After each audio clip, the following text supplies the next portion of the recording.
വീണ്ടും വീണ്ടും വീണ്ടും ജന്മം എടുക്കേണ്ടതായിട്ട് വരുന്നു അല്ലെ. ഇപ്പോഴും എപ്പോഴും ജന്മം എടുക്കേണ്ടതായിട്ട് വരുന്നു എന്ന് നമ്മള് പലയിടത്തും ഇപ്പൊ പഠിച്ചു കഴിഞ്ഞു. അപ്പൊ ഈ ഭഗവാനെ മനസ്സിലാക്കി ഭഗവാനിലേക്ക് അടുക്കും തോറും നമ്മുടെ ആ ഒരു വൈഷമ്യങ്ങൾ കുറഞ്ഞുകൊണ്ടിരിക്കും, ചിലപ്പോൾ കൂടിക്കൊണ്ടിരിക്കും. രണ്ടും വരാം. നമ്മുടെ പ്രവൃത്തി അനുസരിച്ച് കൂടുകയോ കുറയുകയോ ചെയ്യാം. പിന്നെ ഭഗവാന്റെ കാരുണ്യവും അതിനകത്ത് ഉണ്ടാകുമെന്ന് നമ്മൾ വായിച്ചു. അപ്പൊ എങ്ങനെയാണ് നമുക്ക് വീണ്ടും വീണ്ടും ഈ ജന്മം കിട്ടാനുള്ള 3 കാരണങ്ങൾ നമ്മൾ പറഞ്ഞു. എന്തൊക്കെയാണെന്ന് ആർക്കെങ്കിലും ഓർമ്മയുണ്ടോ? നമ്മൾ ഇങ്ങനെ വീണ്ടും വീണ്ടും ഈ ജന്മത്തിലേക്ക് നമ്മൾ അടുത്തുകൊണ്ടിരിക്കുന്ന കാരണം എന്താണ് എന്ന് നമ്മൾ പറഞ്ഞിരുന്നു. എന്താണ്, എന്തൊക്കെയാണെന്ന് ആർക്കെങ്കിലും ഓർമ്മയുണ്ടോ? പറയാം. ഞാൻ പറഞ്ഞ വാക്ക് ആദ്യത്തേത് നമ്മുടെ ഇൻക്വിസിറ്റീവ്നെസ് എന്ന് പറഞ്ഞു. എന്താണ്, നമുക്ക് തന്നെ ഉണ്ടായി നമുക്ക് ഒരു ജന്മം വേണമെന്നുള്ള ഒരു ചിന്ത. എവിടെയോ ആരൊക്കെയോ സുഖിക്കുന്നുണ്ട്, നമുക്കും അവിടെ പോകണം, നമുക്കും അത് വേണം. നമുക്കും അങ്ങനെയാണല്ലോ. എന്താ എവിടെയെങ്കിലും ഒരു ഷോപ്പിലെ അല്ലെങ്കിൽ ഒരു മാളിലെ കുറെ സാധനങ്ങൾ നമുക്ക് വില കുറച്ച്, നല്ല സാധനമാണ് പക്ഷെ വില കുറച്ച് കിട്ടുന്നു എന്ന് കേൾക്കുമ്പോൾ എല്ലാവരും അവിടെ പോകും അല്ലേ. അതുപോലെ സന്തോഷം ലഭിക്കുന്ന ഒരു മാർഗം കേട്ട് കഴിഞ്ഞപ്പം നമ്മൾ എന്ത് ചെയ്തു? ആൾക്കാർക്ക് എന്ത് ചെയ്തു? ഒരു ജിജ്ഞാസ ഉണ്ടായി. ആ ജിജ്ഞാസയിൽ നിന്ന് നമുക്ക് എന്തുണ്ടായി?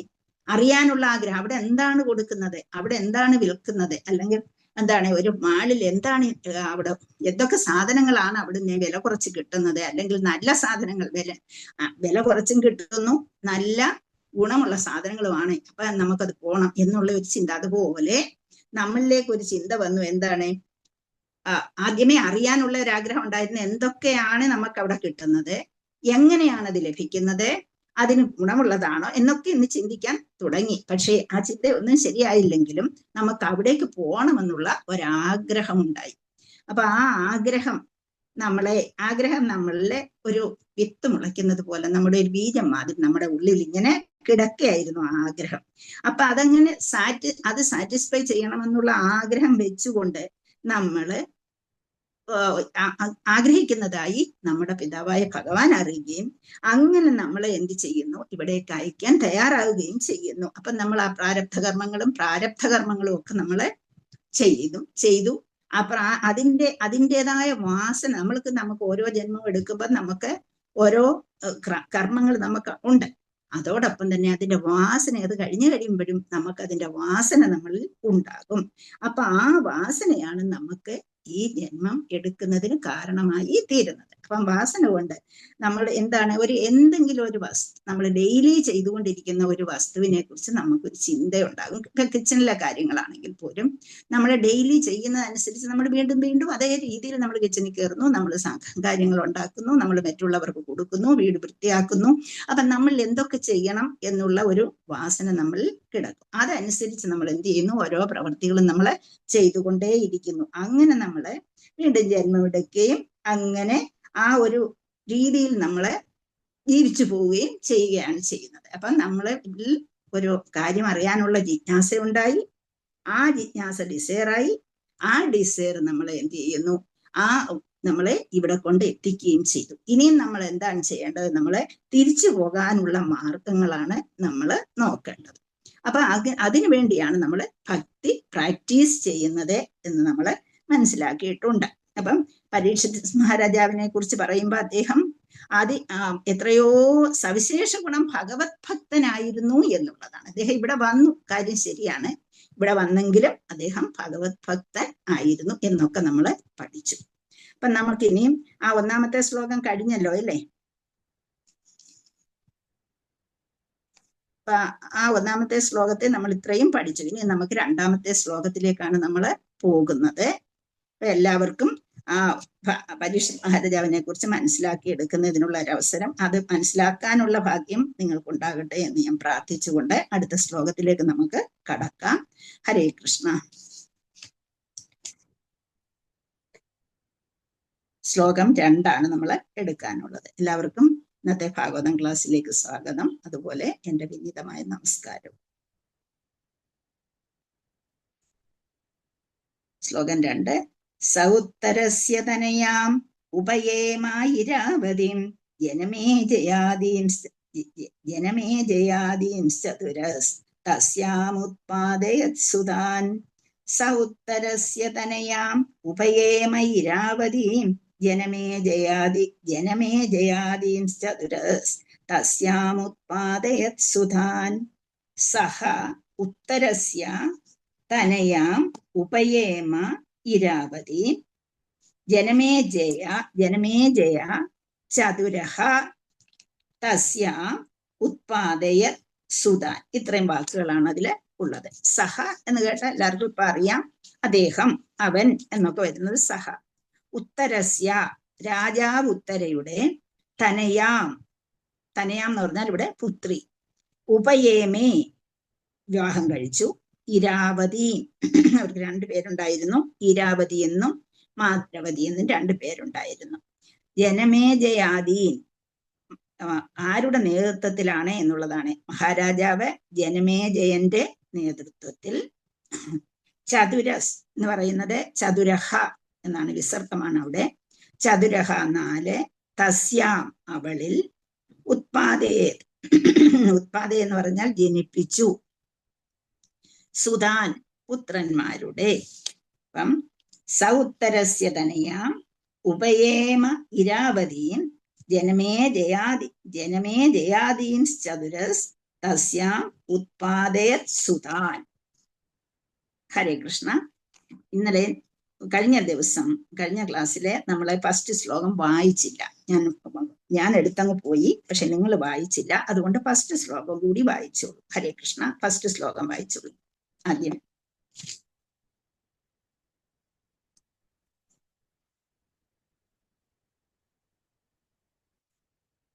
ഹരേ കൃഷ്ണ. ആരും വായിക്കാൻ തയ്യാറല്ലേ? ഹരേ കൃഷ്ണ. ഓ നമോ ഭഗവതേ വാസുദേവായ. സൂത ഉവാച തത പരീക്ഷിത് ദ്വിജവര്യശിക്ഷയാ മഹീ മഹാഭാഗവത ശശാസഃ യദാ ഹി സുദ്യാമഭിജാതകോവിദാഃ സമാദിശൻ വിപ്രമഹത് ഗുണസ്തദാ. രണ്ടാമത്തെ വായിക്കണം. വേറൊരാൾ വായിക്കട്ടെ. ഹരേ കൃഷ്ണ. ഉത്തരസ്യ തനയാമുപയേമ ഇരാവതീം ജനമേ ജയാതിം ചതുരസ്തസ്യ മുത്പാദയത് സുതാൻ. ഹരേ കൃഷ്ണ. ഹരേ കൃഷ്ണ.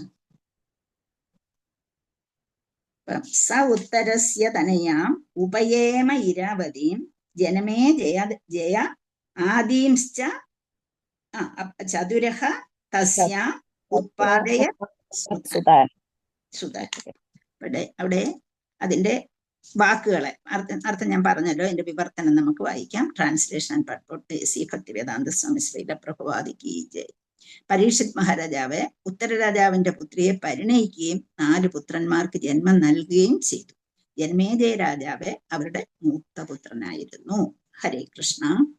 വന്ദേഹം ശ്രീഗുരോ ശ്രീയുതപദകമലം ശ്രീഗുരുൻ വൈഷ്ണവംശ്ച ശ്രീരൂപം സാത്വജാതം സഹഗണ രഘുനാഥാന്വിതം തം സജീവം സാത്വീതം സാവധൂതം പരിജനസഹിതം കൃഷ്ണ ചൈതന്യദേവം ശ്രീരാധാകൃഷ്ണപാദാൻ സഹഗണ ലളിതാ ശ്രീ വിശാഖാന്വിതംശ്ച. ഹേ കൃഷ്ണ കരുണാസിന്ധോ ദീനബന്ധോ ജഗൽപദേ ഗോപേശ ഗോപികാകാന്ത രാധാകാന്ത നമസ്തുതേ. തപ്തകാഞ്ചന ഗൗരാംഗീ രാധേ വൃന്ദാവനേശ്വരി വൃഷഭാനുസുതേ ദേവി പ്രണമാമി. ഹരിപ്രിയ. വഞ്ചാകൽപതരൂപ്യശ്ച കൃപാസന്തുഭ്യേവ പതിതാനാം പാവനേഭ്യോ വൈഷ്ണവേഭ്യോ നമഃ. ഹരേ കൃഷ്ണ. ഹരേ കൃഷ്ണ. അപ്പൊ നമ്മളിവിടെ ഇന്നലെ അത് ഞാൻ പറഞ്ഞിരുന്നു അല്ലേ. പരീക്ഷിത് മഹാരാജാവിന്റെ ഭാര്യയുടെ പേര് മദ്രാവതി അല്ലെങ്കിൽ ഇരാവതി, 2 പേരും അവർക്ക് ഉണ്ട്. അങ്ങനെ ഉത്തരരാജാവിന്റെ പുത്രിയാണ് അവർ വിവാഹം കഴിച്ചത്. അവരുടെ പുത്രന്മാരുടെ പേരും ഞാൻ പറഞ്ഞിരുന്നു. ആരൊക്കെയാണ്? ഹരേ കൃഷ്ണ. ആരെങ്കിലും പറയാമോ? ഞാൻ അന്നേരം മദ്രാവതിയുടെ പുത്രന്മാരെ പേര് പറഞ്ഞു. അപ്പൊ ഞാൻ ആദ്യമേ പറഞ്ഞു പോയത് പാഞ്ചാലിയുടെ മക്കളുടെ പേരായിരുന്നു. അപ്പൊ ഞാൻ അതും പഠിച്ചു എന്ന് ഞാൻ പറഞ്ഞിരുന്നു. ഓർമ്മയുണ്ടോ ആർക്കെങ്കിലും? മദ്രാവതിക്ക് ഉണ്ടായ പരീക്ഷിത് മഹാരാജാവിന്റെ പുത്രന്മാര്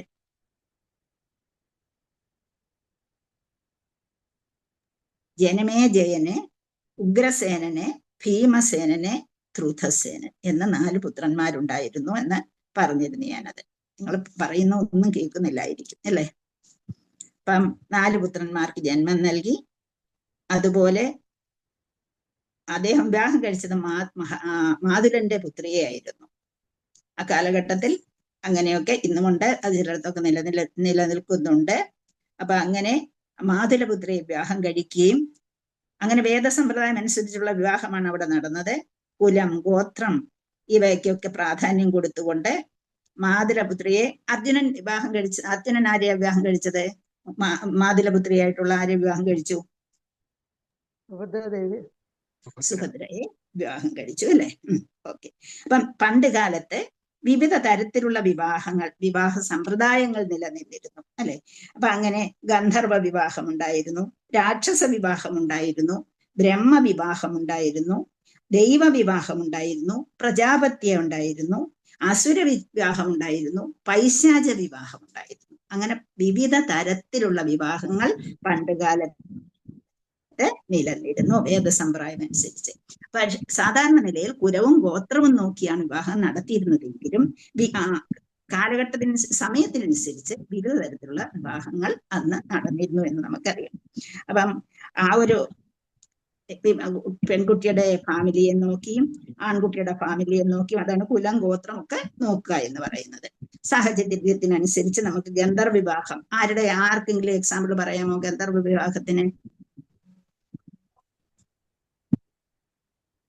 നമ്മളെല്ലാവരും കേട്ടിട്ടുള്ളതാണ് ശകുന്തളയുടെയും ദുഷ്യന്തന്റെയും വിവാഹം അല്ലെ?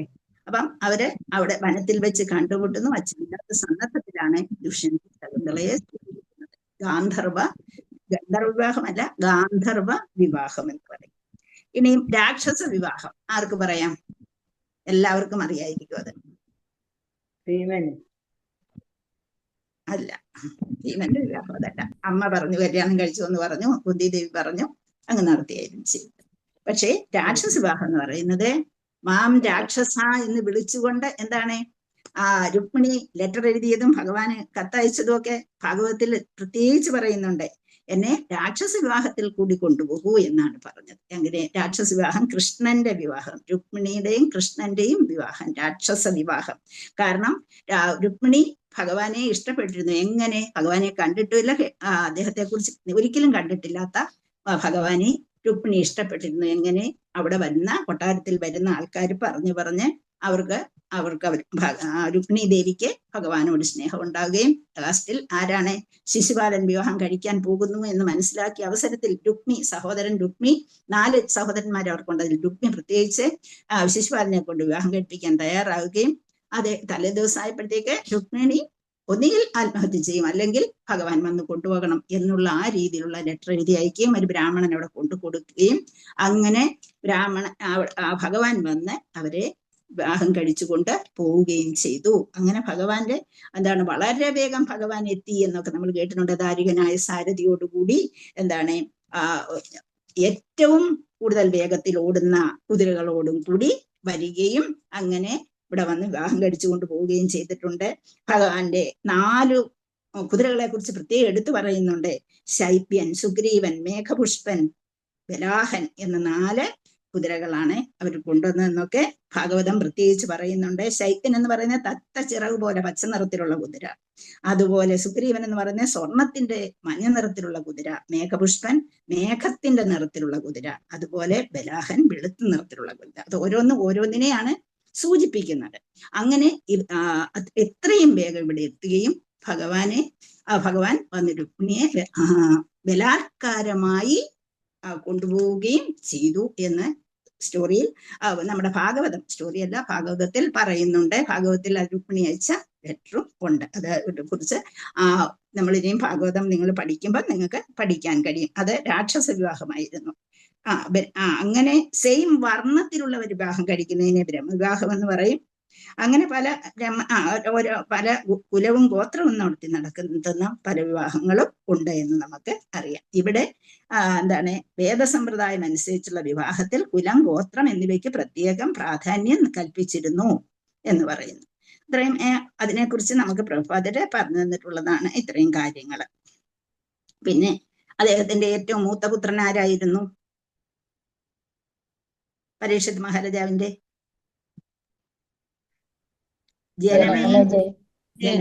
ജനമേജയൻ. അപ്പം അദ്ദേഹം ഒരു രാജർഷിയായ മഹാനായ പരീക്ഷിത് മഹാരാജാവ്, അദ്ദേഹത്തിന്റെ പുത്രനായ ജനമേജയ രാജാവിന്റെ, അപ്പൊ അദ്ദേഹം വളരെ കഴിവുള്ള ഒരു രാജാവ് തന്നെയായിരുന്നു. ജനമേജയനെ കുറിച്ച് നിങ്ങളൊക്കെ കേട്ട് കാണും. അദ്ദേഹത്തിന്റെ 2 പുത്രന്മാരാണ് ഉണ്ടായിരുന്നത്.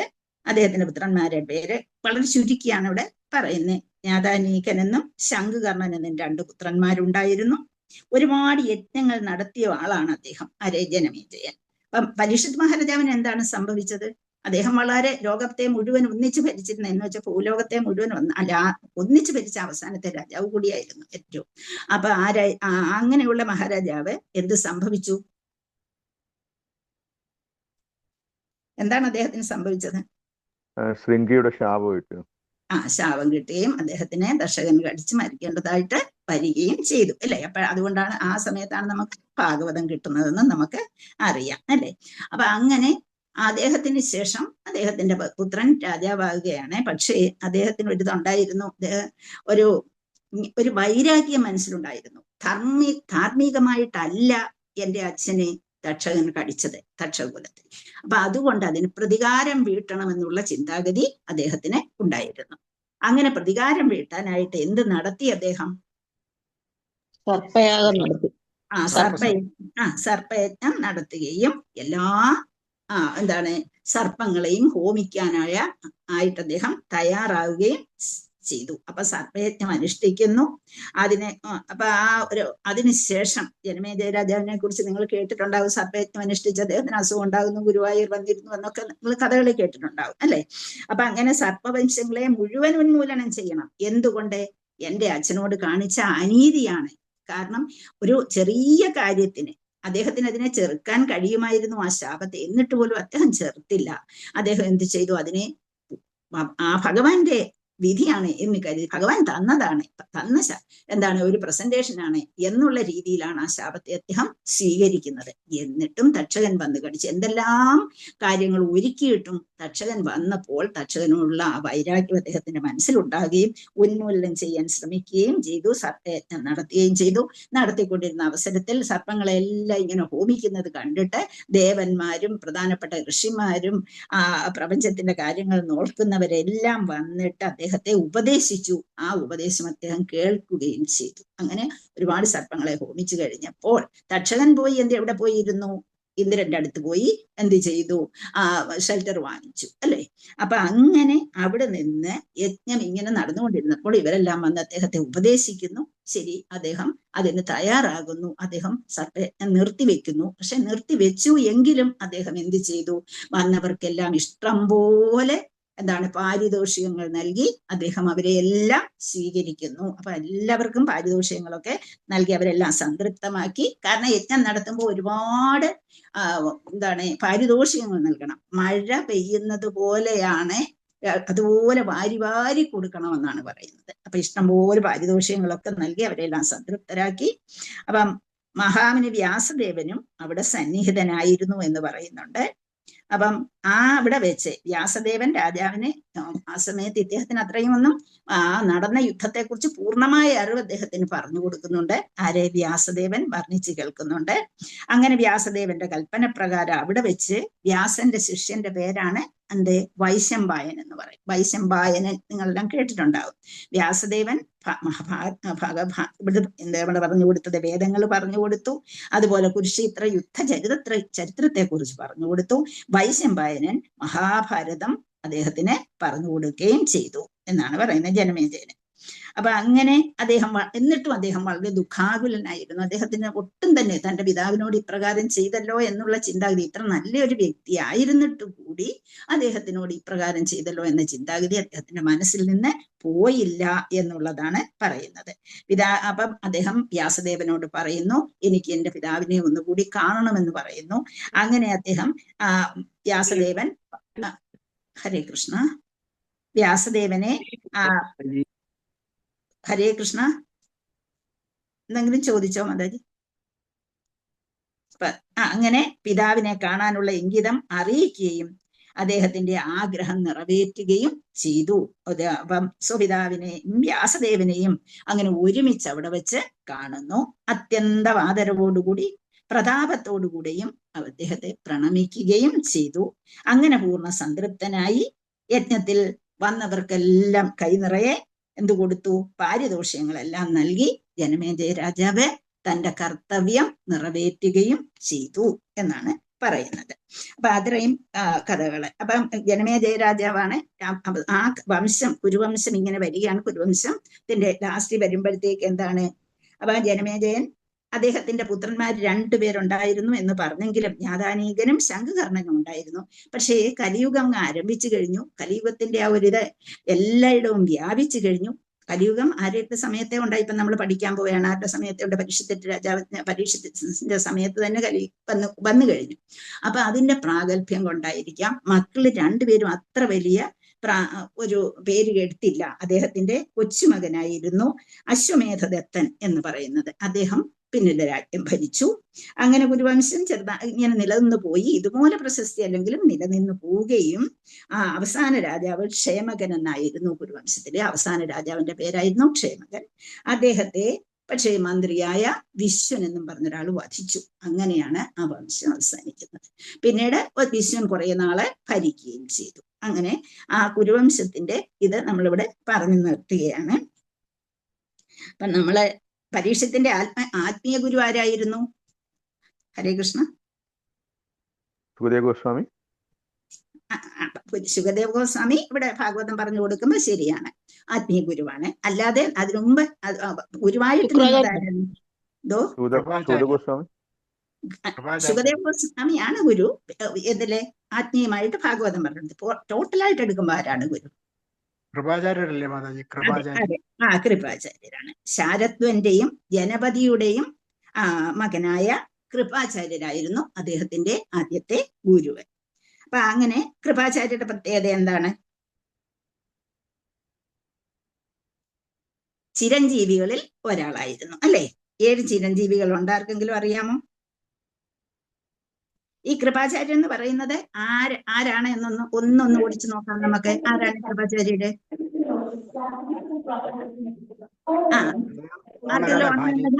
ഞാൻ പറഞ്ഞിട്ടുണ്ട്, ദ്രോണാചാര്യരുടെ ബ്രദർ ഇൻ ലോയാണ്. കൃപിയും കൃപാചാര്യരും 2 പേരും എന്താണ് യജ്ഞത്തിൽ നിന്നുണ്ടായി. കൃപിയും കൃപാചാര്യൻ. കൃപിയെ ആര് വിവാഹം കഴിച്ചു? ദ്രോണാചാര്യര് വിവാഹം കഴിച്ചു. അങ്ങനെ ദ്രോണരുടെ ബ്രദറിലോ ആയിരുന്നു കൃപാചാര്യൻ. അദ്ദേഹം ഒരു ചിരഞ്ജീവി തന്നെ ആയിരുന്നു. എന്തൊക്കെയാ? അശ്വത്ഥാമാവ്. ആരൊക്കെയാ? ആർക്കെങ്കിലും അറിയാമോ ചിരഞ്ജീവികൾ? അശ്വത്ഥാമാവുണ്ട്. പിന്നെ ആരാ? വേദവ്യാസനുണ്ട്. ആഞ്ജനേയനല്ലേ? ശരി. ഹനുമാൻ. പിന്നാരാ? ശ്രീരാമൻ പറഞ്ഞ ചിരഞ്ജീവിയായിരിക്കട്ടെ. വേദങ്ങളും എന്താണ് ലോകവർഷങ്ങളും എന്തൊക്കെയാ നക്ഷത്രങ്ങളും ചന്ദ്രനും സൂര്യനും ഉള്ളിടത്തോളം കാലം നിലനിൽക്കട്ടെ എന്ന് പറഞ്ഞു കൊടുത്ത് ശ്രീരാമചന്ദ്രൻ അനുഗ്രഹിച്ചത് ആരെയാണ്? വിഭീഷണനെ. Thank you Mataji. വിഭീഷണനെ. പിന്നെ കൃപാചാര്യനുണ്ട്. പിന്നെ പരശുരാമൻ. ഇപ്പം മാതാജി പറഞ്ഞു പരശുരാമനുണ്ട്, ഹനുമാനുണ്ട്, വേദവ്യാസനുണ്ട്, ബലിയുണ്ട്. ഇവരെല്ലാം 7 ചിരഞ്ജീവികളാണ്. അപ്പൊ അങ്ങനെ ഇപ്പൊ ഞാൻ കൃപാചാര്യരുടെ പേര് പറഞ്ഞതേ ഉള്ളൂ. അപ്പം അങ്ങനെ കൃപാചാര്യരായിരുന്നു. ഇനി അവിടെ അത്രയും പറഞ്ഞ് നിർത്തുകയാണ്. അപ്പൊ ആ ശ്ലോകം കഴിഞ്ഞു. ഹരേ കൃഷ്ണ. നമുക്ക് അടുത്ത ശ്ലോകത്തിലേക്ക് പോകാം. ശ്ലോകം നമ്പർ 3. ഗുരുദേവ് കി ജയ്.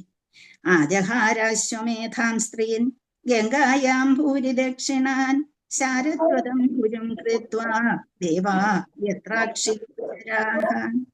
ആജഹാരാശ്വമേധാം സ്ത്രീൻ ഗംഗായാം ഭൂരി ദക്ഷിണാൻ ശാരദ്വതം ഗുരും കൃത്വാ ദേവാ യത്രാക്ഷിഗോചരാഹ.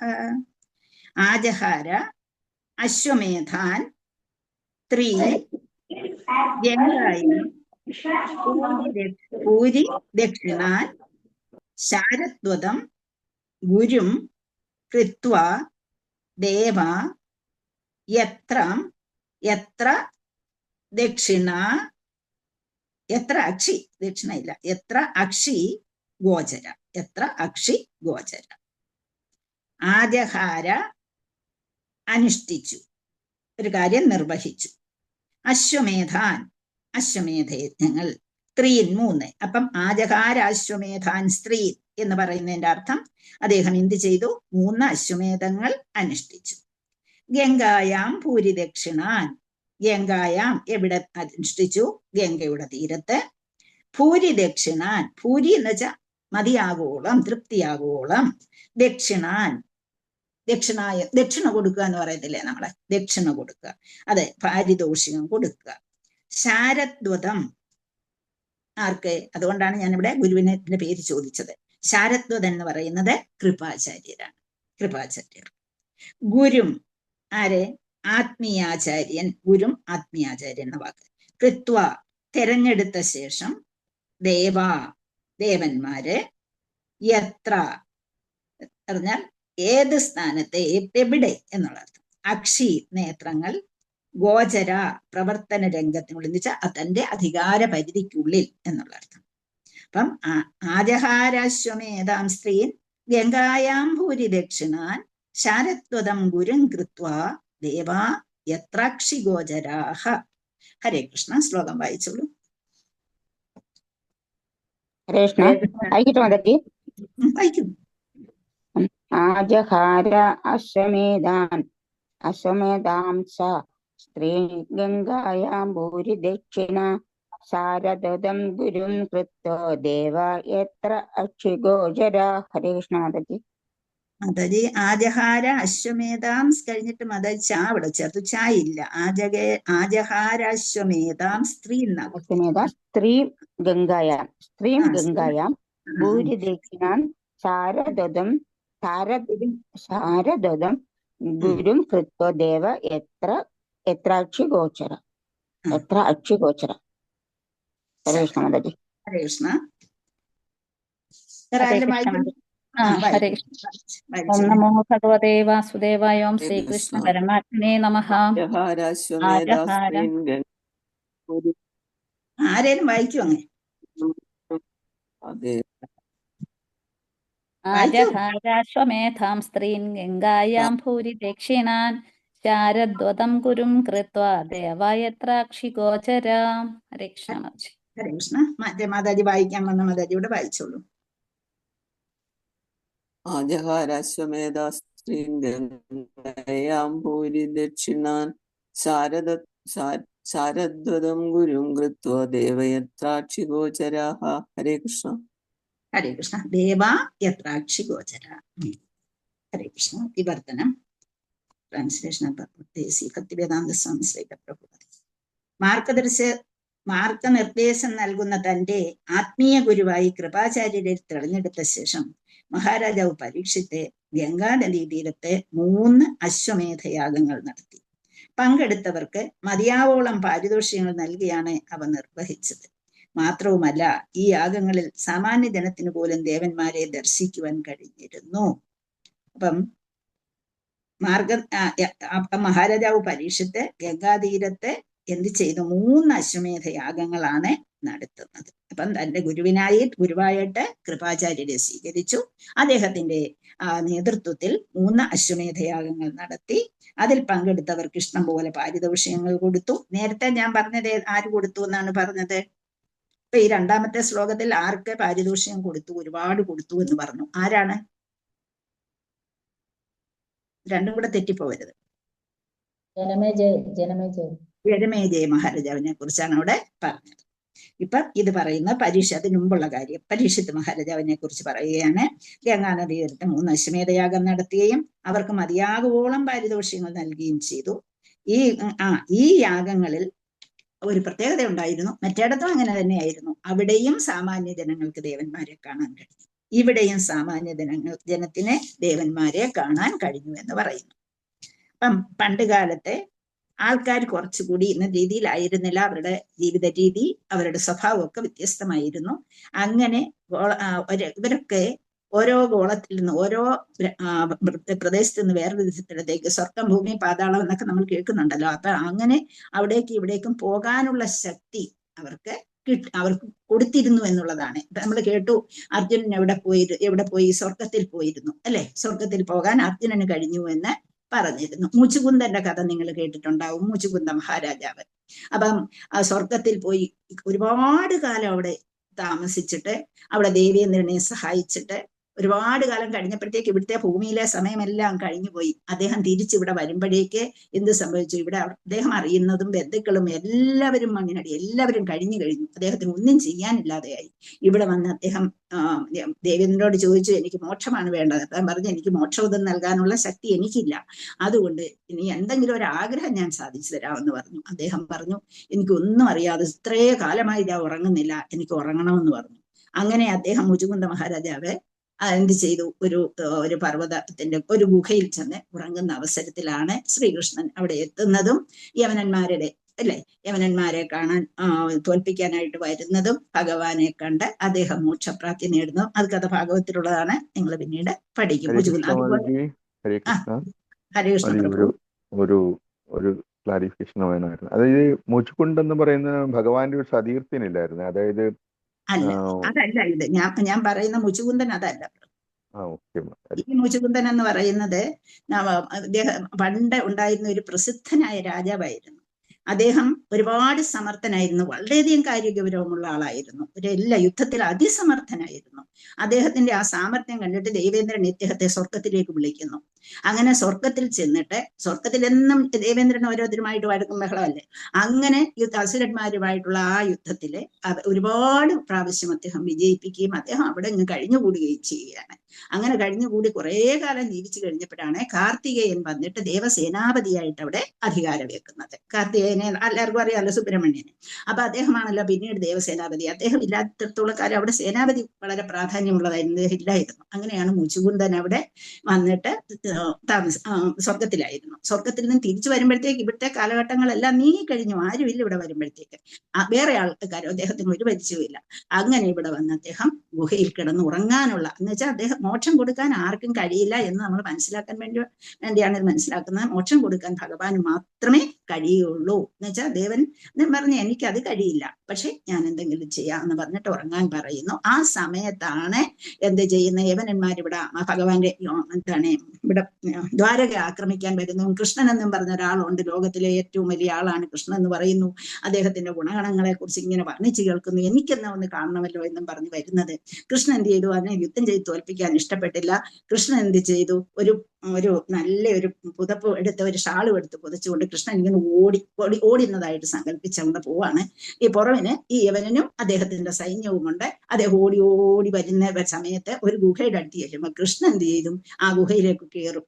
അങ്ങനെ ഒരു നല്ല മഞ്ഞപ്പട്ടാണ് എടുത്തിരിക്കുന്നത്, ഒരു പുതപ്പാണ് പുതച്ചിരിക്കുന്നത്. നമ്മൾ ഇത് കാണുമ്പോഴേ, കഥകൾ കേൾക്കുമ്പോഴേ അങ്ങനെ അവിടെ കയറി ചെല്ലും. അവിടെ കയറി ചെല്ലുന്ന അവസരത്തിൽ ഇദ്ദേഹം അവിടെ ഉറങ്ങിക്കിടക്കുകയാണ്, ശാന്തനായിട്ട് ഉറങ്ങിക്കിടക്കുകയാണ്. കൃഷ്ണൻ എന്ത് ചെയ്തു? അതിന്റെ അപ്പുറത്തേക്ക് മറഞ്ഞുപോയി.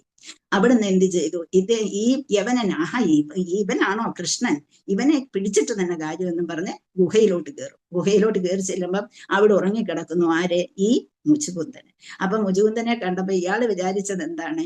ഇതാണ് കൃഷ്ണൻ എന്നും പറഞ്ഞ് അയാളെ കൊല്ലാനായിട്ട് തുടങ്ങുകയാണ്. അപ്പൊ എന്ത് സംഭവിച്ചു? നേരത്തെ മുചുകുന്ദൻ ഒരു വരം കൂടെ കിട്ടിയിരുന്നു. എന്താണ്? അവിടെ കയറി കഴിഞ്ഞാല് മുചുകുന്ദൻ അവിടെ കിടന്ന് ഉറങ്ങുന്ന എന്നെ ആരെങ്കിലും ആവശ്യമില്ലാതെ ഉണർത്താൻ വന്നാൽ ആ വ്യക്തി ഭസ്മമായി തീരുമെന്ന്. അങ്ങനെ അവിടെ കയറി ചെല്ലുകയും ഉടനെ ഈ മുചുകുന്ദൻ അങ്ങ് ഉണരുകയും ഈ കാലയവനെ കാണുകയും ചെയ്യുന്നു. അങ്ങനെ അവിടെ വെച്ച് അദ്ദേഹത്തെ ഭസ്മമാക്കുന്നു. കൃഷ്ണൻ യുദ്ധം ചെയ്യാതെ കാലയവനിൽ നിന്ന്, കാരണം ഒരുപാട് വലിയ സൈന്യമായിട്ടാണ് വന്നിരിക്കുന്നത്, ആകെ കൃഷ്ണൻ മാത്രമേ ഉള്ളൂ. കൃഷ്ണൻ അവനോട് യുദ്ധം ചെയ്യാൻ ആഗ്രഹിച്ചില്ല. അങ്ങനെ അവിടെ വെച്ച് ഭസ്മമായി തീർക്കുകയും ചെയ്യും. അത് ആ മുചുകുന്ദന്റെ കഥയാണ് ഞാൻ പറഞ്ഞത്. ഹരേ കൃഷ്ണ. ഹരേ കൃഷ്ണ. മാത ഇത് കൃഷ്ണ ബുക്കിൽ ഇത് ഉണ്ടല്ലോ മാതാജി? കൃഷ്ണ ബുക്കിലുണ്ട്, ഭാഗവത്തിൽ വ്യക്തമായിട്ടുണ്ട്. ഭാഗവത്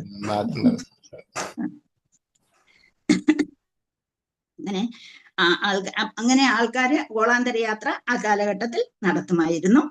അപ്പൊ പരീക്ഷിത് മഹാരാജാവിന്റെ ജ്ഞാനുഷ്ഠാന വേളയില് ഒരുപാട് ആൾക്കാർക്ക് ദേവന്മാര് വന്നിവിടെ പ്രത്യക്ഷമാകുകയും ദേവന്മാരെ കാണാൻ, നമുക്കിപ്പം ദേവന്മാരെ കാണാൻ കഴിയില്ല അല്ലെ, അതുപോലെ സാധാരണക്കാർക്ക് ആർക്കും ദേവന്മാരെ കാണാൻ കഴിയില്ല. നമ്മൾ ഭഗവാനെ കാണാൻ നമുക്ക് നമ്മുടെ വിഗ്രഹ രൂപത്തിലല്ലാതെ നമുക്ക് നമ്മുടെ വീട്ടിലിരിക്കുന്ന വിഗ്രഹമായിട്ടോ അല്ലെങ്കിൽ അമ്പലത്തിൽ പോയാലോ കാണാൻ കഴിയും. അല്ലാതെ നമുക്ക് ദേവന്മാരെ യഥാർത്ഥത്തിൽ ഭഗവാനെ കാണാൻ കഴിയാത്തതുപോലെ അവർക്ക് ദേവന്മാരെയും നമുക്ക് കാണാൻ കഴിയത്തില്ല. പക്ഷെ ഇവരിവിടെ വന്ന് ആ യജ്ഞത്തിൽ പങ്കെടുക്കുമ്പോൾ അവർക്ക് ദേവന്മാരെ കാണാൻ കഴിയുമായിരുന്നു. അങ്ങനെ യജ്ഞാനുഷ്ഠാനത്തിന്റെ ഫലമായി ഒരുപാട് ഒരുപാട് ദേവന്മാർ ഇവിടെ വരുമായിരുന്നു. നമുക്ക് അഗോചരമാണ് എങ്കിലും അന്നത്തെ ആൾക്കാർക്ക് ദേവന്മാരെ കാണാൻ കഴിഞ്ഞിരുന്നു. അത് പിന്നീട് അതേക്കുറിച്ച് പറയുന്ന മഹാരാജാവ് പരീക്ഷത്തിന്റെ പ്രേരണ കൊണ്ട് സാമാന്യ ജനങ്ങൾക്ക് ഗോചരരായി തീർന്നു എന്നുള്ളത് ഏറ്റവും വലിയ കാര്യമാണ് എന്ന് പറയുന്നു.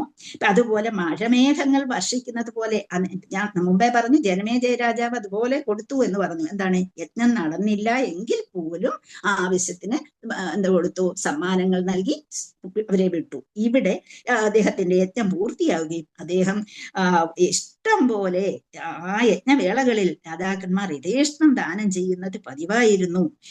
ജലം എങ്ങനെ ഒഴുകുന്നു അതുപോലെ കൊടുത്തു എന്നാണ് നമ്മുടെ പറഞ്ഞിരിക്കുന്നത്. കാരണം ഇഷ്ടം പോലെ വാരിക്കൊടുത്തു. അത് എവിടെ നിന്നാണ്? ആ കാലഘട്ടത്തിൽ ഇഷ്ടം പോലെ നികുതി ഉണ്ടായിരുന്നു. ആൾക്കാർ ഇഷ്ടം പോലെ സ്വയം ഇഷ്ടത്തിനനുസരിച്ച് നികുതി കൊണ്ടു കൊടുക്കുമായിരുന്നു. നികുതി കൊടുത്തുകൊണ്ടേയിരുന്നു. അങ്ങനെ ആ നികുതിയിൽ നിന്നാണ് ഇത് കൊടുത്തുകൊണ്ടിരുന്നത്. അപ്പൊ അതുപോലെ രാജ്യം സമ്പൽ സമൃദ്ധമായിരുന്നു പരീക്ഷത്തിന്റെ മഹാരാജാവിന്റെ കാലഘട്ടത്തിൽ. ദാനധർമ്മങ്ങൾ പ്രജകളുടെ ആവശ്യങ്ങൾക്ക് അധികമാണ്. അതുപോലെ ഇഷ്ടം പോലെ കൊടുത്തിരുന്നു. സംതൃപ്തരായിരുന്നു ജനങ്ങളെ. ഒരു കലാപവും സംഘടിപ്പിച്ചിട്ടില്ല. അപ്പം രാജാവിന്റെ പരമാധികാരം, അങ്ങനെ ഒരു ഭരണം മാറ്റേണ്ട ആവശ്യം പോലും അവിടെയെങ്ങും ഉണ്ടായിട്ടില്ല. പിന്നെ അദ്ദേഹത്തിന്റെ പ്രത്യേകത പറയുമ്പോഴേ, രാജാവിന് മാർഗനിർദ്ദേശം നൽകാനായിട്ട് ഇഷ്ടം പോലെ ആൾക്കാരുണ്ടായിരുന്നു. പക്ഷെ അതിന്റെ ആവശ്യം അദ്ദേഹത്തിന് ഉണ്ടായിരുന്നില്ല.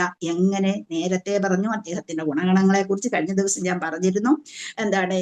ആ ഒരു യുധിഷ്ഠിര മഹാരാജാവ് അദ്ദേഹത്തിന്റെ ഹോറോസ്കോപ്പ് നോക്കുകയും അദ്ദേഹത്തിന്റെ ഗുണഗണങ്ങളെ കുറിച്ച് വിശദീകരിച്ച് പറയുകയും ചെയ്തിരുന്നു. അതുപോലെ തന്നെ അദ്ദേഹം നല്ല വ്യക്തി, അതുപോലെ നല്ല ഭരണകർത്താവും ആയിരുന്നു.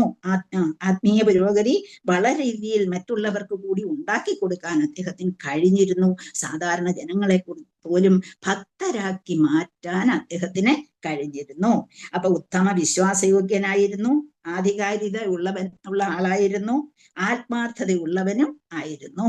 ഇനിയും ആത്മസാക്ഷാത്കാരം ആഗ്രഹിക്കുന്ന ഏതൊരുവനും യഥാർത്ഥ വിജയം കൈവരിക്കുവാൻ ഉത്തമ വിശ്വാസയോഗ്യനായ ആത്മാർത്ഥതയുള്ള ആത്മീയ ഗുരു ഉണ്ടാകണം. അപ്പം അദ്ദേഹത്തിന് ആത്മീയ ഗുരു ഉണ്ടായിരുന്നത് കൊണ്ട് വേണ്ട രീതിയിൽ ഒരു തരത്തിൽ പോലും അദ്ദേഹത്തിന് നോളജ് ഇല്ലാത്തതില്ല. കാരണം അത്രമാത്രം നല്ല ഒരു വ്യക്തിയായിട്ടാണ് അദ്ദേഹം. കാരണം പിന്നെ ഭഗവാനെ കണ്ട ആളാണ്.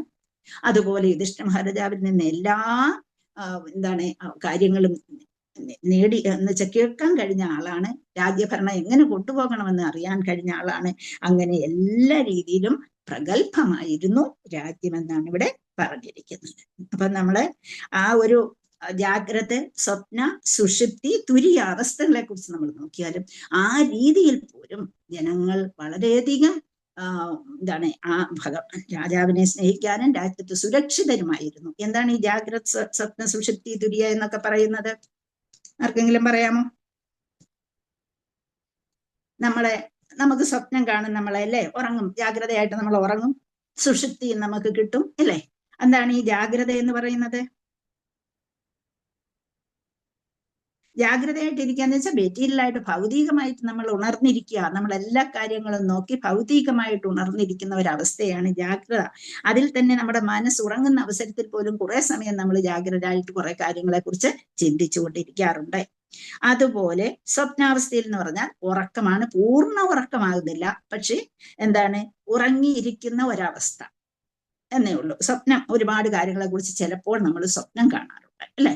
അങ്ങനെ ഒരു കംപ്ലീറ്റ് ആയിട്ടുള്ള ഒരു ഉറക്കമായിട്ടില്ല, പക്ഷെ എന്നാ ഉറങ്ങി, ആ ഒരു അവസ്ഥയാണ് സ്വപ്നാവസ്ഥ. പിന്നെ സുഷുപ്തി എന്ന് പറയുമ്പോൾ മെറ്റീരിയൽ വേൾഡേ ഇല്ല, സ്വിച്ച് ഓഫ് ചെയ്തിരിക്കുകയാണ്. യാതൊരു കാര്യത്തെക്കുറിച്ചും അവിടെ ചിന്തയില്ല. അവിടെ നമ്മൾ സുഖമായിട്ട് ഉറങ്ങി. നമ്മൾ എഴുന്നേൽക്കുമ്പോൾ പറയും ഞാൻ ഇന്ന് സുഖമായിട്ട് ഉറങ്ങി എന്ന് പറയുന്ന ആ ഒരവസ്ഥ. അവിടെ യാതൊന്നിനെ കുറിച്ചും ചിന്തയില്ല. പക്ഷെ ആര് മാത്രമുണ്ട് അവിടെ? ആത്മാവിന്റെ അവസ്ഥ മാത്രമുണ്ട്. അപ്പം നമ്മൾ ചില സമയത്ത് നമ്മൾ വലിയ എന്തെങ്കിലും ഒരു പ്രകോപനം ഉണ്ടാകുന്ന ശബ്ദമൊക്കെ ഉണ്ടായി ചിലപ്പോൾ ചാടി എഴുന്നേക്കാൻ കഴിഞ്ഞിരിക്കും.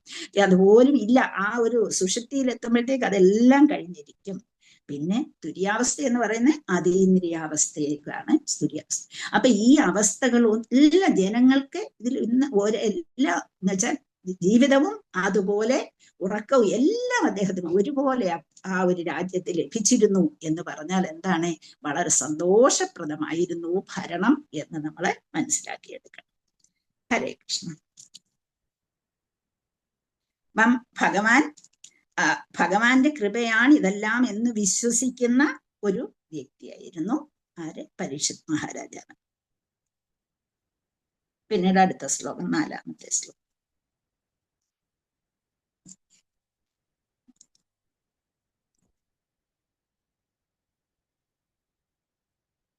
പിന്നെ ഈ ശ്ലോകത്തിൽ 1-2 കാര്യങ്ങൾ കൂടി പറയേണ്ടതായിട്ടുണ്ട്. ദാനധർമ്മത്തെ കുറിച്ച് ഞാൻ പറഞ്ഞു, ആത്മീയ ഗുരുവിനെ കുറിച്ച് പറഞ്ഞു. പിന്നെ നീ പറയാത്ത എന്താണ്?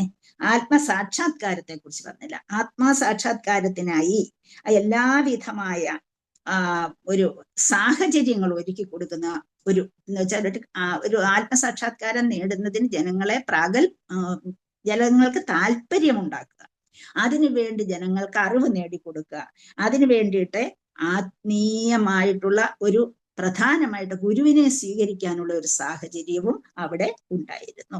അപ്പൊ എല്ലാവർക്കും ഒരു ആത്മീയ സാക്ഷാത്കാരത്തിലേക്ക് പോകണമെന്നുണ്ടെങ്കിൽ എന്ത് വേണം? എല്ലാവർക്കും ഒരു ആത്മീയ ഗുരുവിന്റെ കടാക്ഷം അല്ലെങ്കിൽ സഹായം ആവശ്യമാണ്. നമുക്കറിയാം എന്തിനാണ് ഭഗവാൻ തന്നെ ഒരു ഗുരുവിനെ സ്വീകരിച്ചു. ആരാണ് ഭഗവാന്റെ ഗുരു? സാന്ദീപനി മുനിയായിരുന്നു അല്ലെ? അപ്പം അത് ഒരു ഗുരു എങ്ങനെയായിരിക്കണം? ഉത്തമ വിശ്വാസയോഗ്യനായ ഒരു ഗുരുവായിരിക്കണം, ആത്മാർത്ഥതയുള്ള ഗുരുവായിരിക്കണം. ഭഗവാൻ 16 ദിവസം അവിടെ പോയി താമസിക്കേണ്ട യാതൊരു ആവശ്യമില്ല അല്ലെ? അപ്പൊ അദ്ദേഹത്തിന് ഒരു ഗുരു എല്ലാം പറഞ്ഞു കൊടുക്കാൻ അദ്ദേഹത്തിന് ഉണ്ടായിരുന്നു എന്നുള്ളതാണ്. അദ്ദേഹം എന്തിനാണ് അങ്ങനെ കാണിച്ചു തന്നത് നമുക്ക്?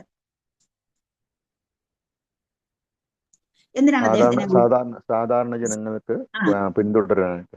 അതെ അതെ, സാധാരണ ജനങ്ങൾക്ക് എങ്ങനെ നമ്മൾ ഇവിടെ വന്നു കഴിഞ്ഞാൽ, നമ്മളുടെ ആഗ്രഹത്തിന് ഇവിടെ വന്നാൽ എങ്ങനെ നമ്മൾ കാര്യങ്ങൾ മനസ്സിലാക്കണം, എങ്ങനെ അത് ഫോളോ ചെയ്ത് പോകണമെന്ന് അദ്ദേഹം നമുക്ക് കാണിച്ചു തന്ന സാന്ദീപനി മഹർഷിയുടെ അടുത്ത് പോയിട്ട്. അങ്ങനെ പിന്നെ ഗുരുവിന്റെ രീതിയിൽ, അതായത് ബന്ധനസ്ഥനായ ഒരാൾക്ക് ബന്ധിക്കപ്പെട്ട ഒരാളെ രക്ഷിക്കാൻ പറ്റത്തില്ല. അപ്പൊ അതിനാൽ ബന്ധനമില്ലാത്ത ഒരാൾ മാത്രമേ ബന്ധനസ്ഥനായ ഒരാളെ രക്ഷിക്കാൻ പറ്റുള്ളൂ. അതാണ് ഗുരു. അതായത് ബന്ധനസ്ഥനായ ആൾക്കാരെ ഗുരു എന്ന് പറഞ്ഞാൽ നമ്മുടെ കെട്ടിൽ നിന്ന് ഇറക്കാം, കെട്ടറുത്ത് നമ്മളെ വിടുന്നവൻ എന്നുള്ളതാണ് അല്ലേ? കെട്ടിൽ നിന്ന് അറുത്ത് വിടണം.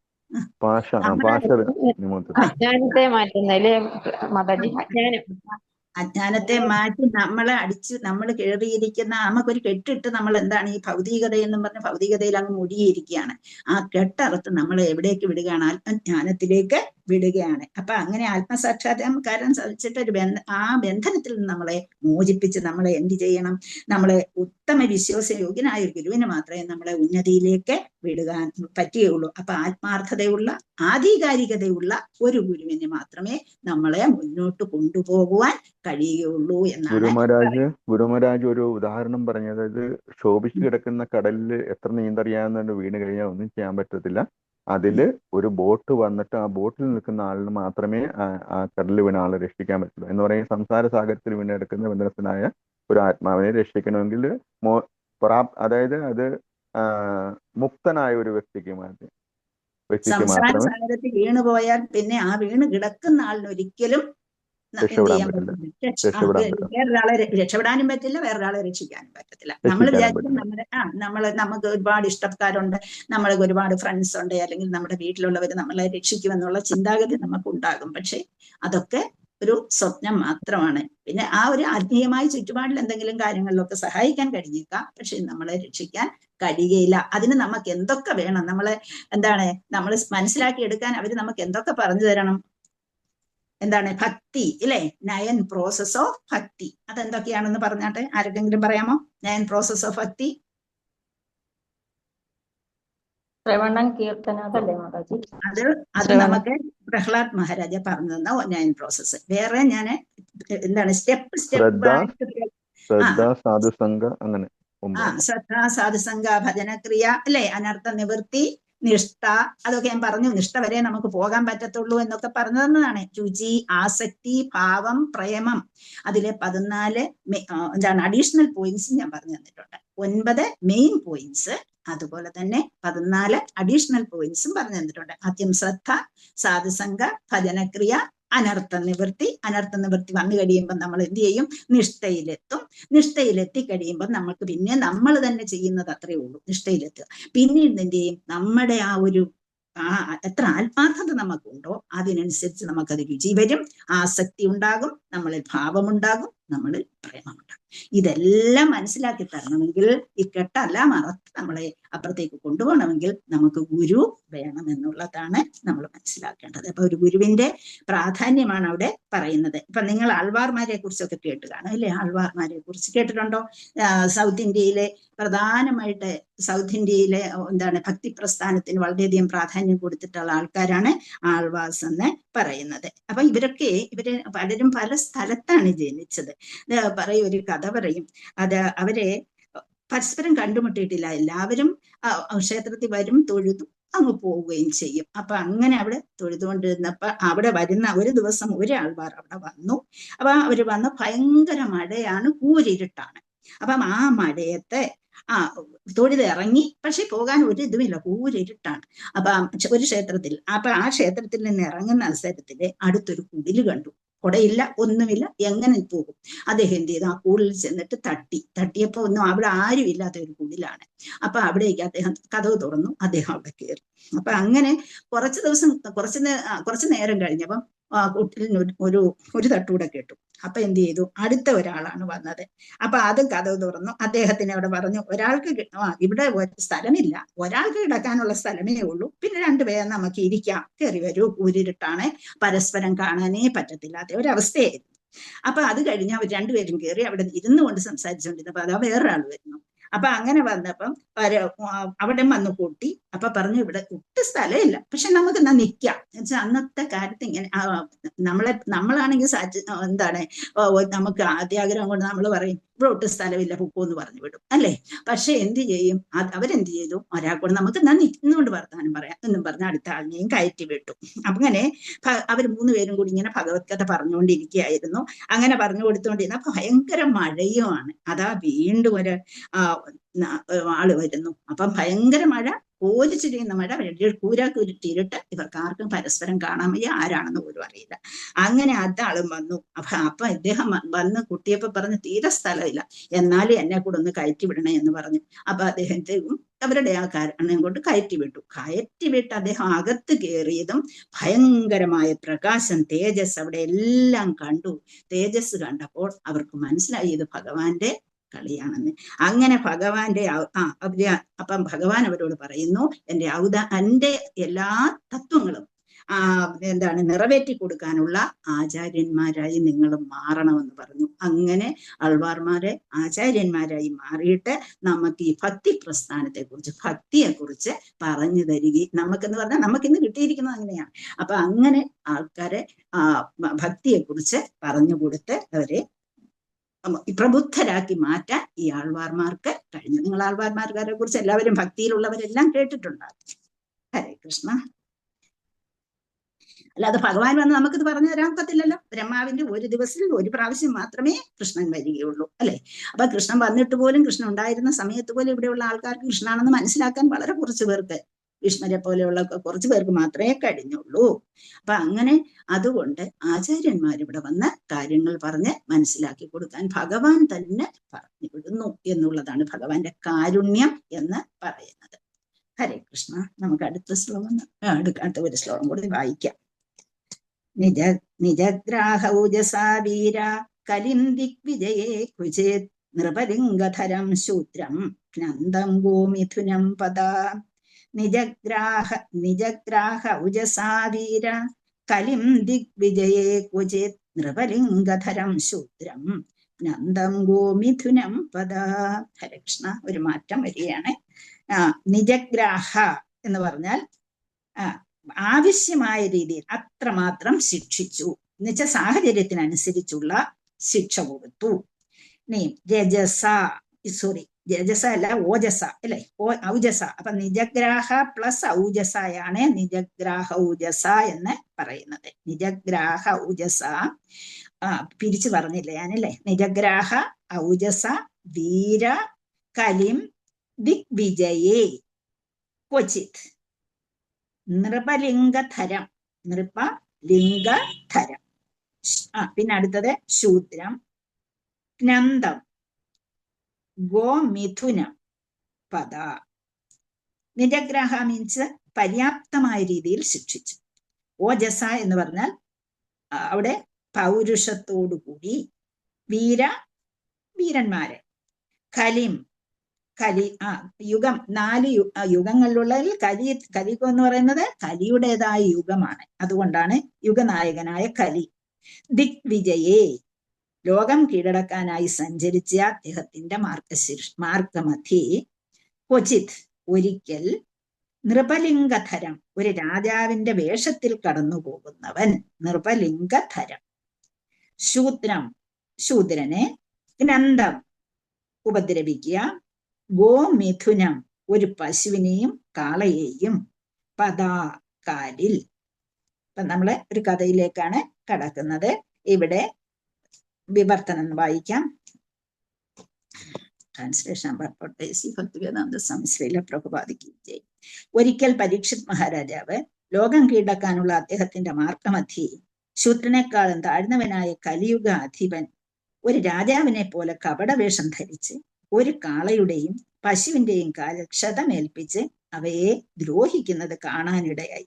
ഉടൻ തന്നെ അദ്ദേഹം ഉചിതമായ ശിക്ഷ നൽകാനായി അവനെ പിടിച്ചു കെട്ടി. അപ്പം പരീക്ഷിത് മഹാരാജാവിന്റെ മേന്മ, അദ്ദേഹത്തിന്റെ ഭരണകാലത്തുണ്ടായ സംഭവം അതിനെ പറയുകയാണ്. അപ്പൊ നമ്മളെ ഈ ഒരു അധ്യായത്തിൽ നമ്മൾ പഠിക്കുന്നത് എന്താണ്?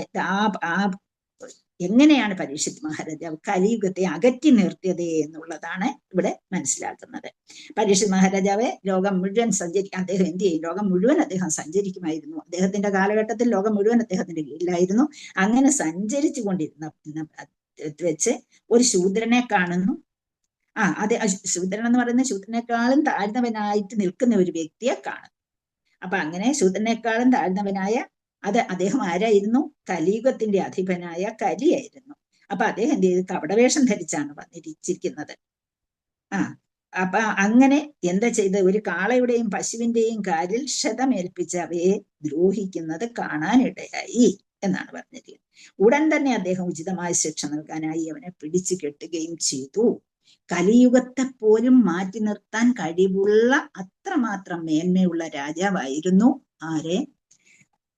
പരീക്ഷിത് മഹാരാജാവെ എന്ന് കാണിക്കുന്ന ആണ് ഈ ശ്ലോകം ഒന്ന് വായിച്ചോളൂ, എന്നിട്ട് നമുക്ക് നിർത്താൻ സമയമായി. ഹരേ കൃഷ്ണ. ഓം നമോ ഭഗവതേ വീര കലിം ദിഗ്ജയേചിൻ നൃപലിംഗാധരം ശൂദ്രം ഹിനന്ദം ഗോമിഥുനം പദാ. ഹരേ കൃഷ്ണ. ഹരേ കൃഷ്ണ. കലിം ദിഗ്വിജയേ ക്വചിത്. അതുപോലെ നൃപലിംഗാധരം എന്ന് പറയുന്നത് നൃപലിംഗധരം. അങ്ങനെ ശൂദ്രം, നന്ദം, ഗോമിഥുനം, പദ എന്ന് വെച്ചാൽ ഇനി അടുത്ത ദിവസം എടുക്കാം. കാരണം കലിയെ തോൽപ്പിച്ച് കീഴടക്കുന്ന ശ്ലോകമാണ് ഇവിടെ ഇനി പറയാൻ പോകുന്നത്. ഹരേ കൃഷ്ണ. സമയമായി. എന്തെങ്കിലും ചോദിക്കാനുണ്ടോ ആർക്കെങ്കിലും? ഹരേ കൃഷ്ണ. മാതാജി, ചിരഞ്ജീവികളുടെ പേരൊന്നും കൂടെ പറയോ? വ്യാസദേവൻ, ഹനുമാൻ.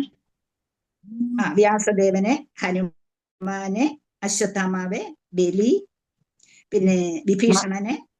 മാതാജി ജാംബവാനില്ലേ?